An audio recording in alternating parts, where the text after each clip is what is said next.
Good morning mga tropa, welcome back to my channel. So ayun, panibagong araw at panibagong pag-asa na naman mga tropa, no? So ayun, ganun lang ang buhay dito sa Canada mga tropa. Papasok sa work, uuwi, tapos matutulog, gigising, pasok ulit sa trabaho. So parang cycle lang yan, paulit-ulit lang. Tapos minsan, pagka Sabado, overtime. So ayun, ganun lang. Ganun lang ang buhay dito sa Canada. Kaya sa mga nagsasabi na kapag nakarating ka na ng Canada, maganda na yung buhay mo, yayaman ka na. No, it's not like that mga tropa, no? Lahat ng yung kailangan mong paghirapan. Well, ayun mga tropa. So, nandito na nga pala tayo sa trabaho natin ngayon.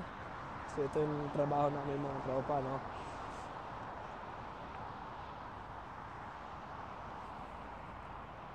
So, yung ano nga pala, ito nga palang company na to, nabili yung company namin na pinagtatrabahuhan dati. So, kumbaga, ah, bago na yung management ng company na pinapasokan namin ngayon.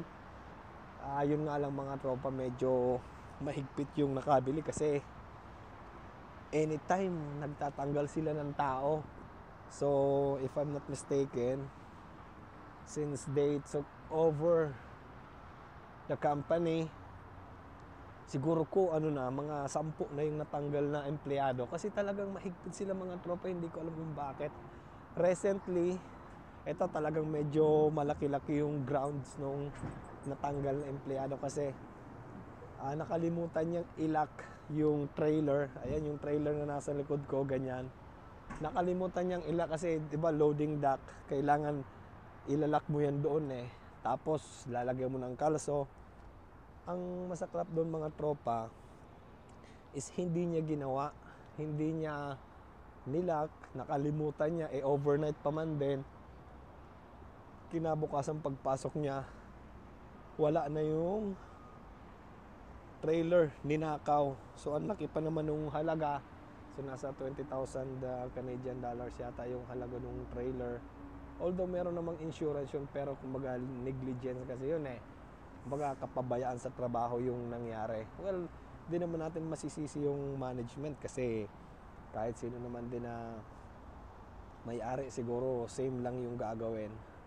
Although yun talagang medyo malaki-laking kapabayaan kasi yung nagawa nung katrabaho namin.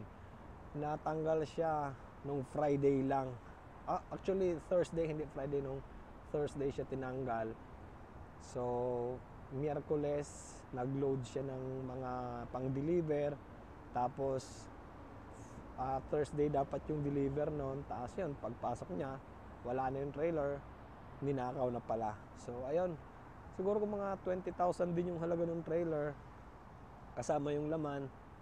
So ayun, tinanggal siya on the spot, tinanggal. Kawawa nga, umiiyak naman dahil syempre sa hirap ng maghanap ng trabaho ngayon, tapos tatanggalin ka lang ng ganun-ganun lang. So ayun, mahirap yung, kawawa naman yung sitwasyon ng katrabaho ko na yun. Well, meron din naman kasi siyang kasalanan doon, kaya ganun yung nangyari sa kanya. Kaya ayun, so medyo nakakaawa. Well anyway, kumbaga nangyayari naman talaga yun sa trabaho, hindi naman natin yan maiiwasan. Although kumbaga ingat-ingat lang. So ayun mga tropa, no, nandito na tayo sa work ko ngayon. Actually ako medyo kinakabahan din ako dito sa bagong management kasi hindi natin alam. Kumbaga nobody is safe, no, sa trabaho kasi ang management kapag nagdesisyon yan sa trabaho nila, sa company nila, wala tayong magagawa dyan. And then syempre yung trabaho ko naman, madali lang naman matututunan. Pero ako hindi naman ako kinakabahan na kunyari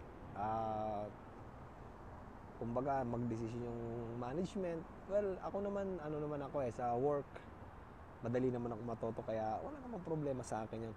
So kumbaga nakahanda lang tayo lagi sa mga possible na mangyayari. Pero sa tingin ko naman, di naman siguro gagawin sa akin ng management yun dahil wala naman akong ginagawang mali sa trabaho.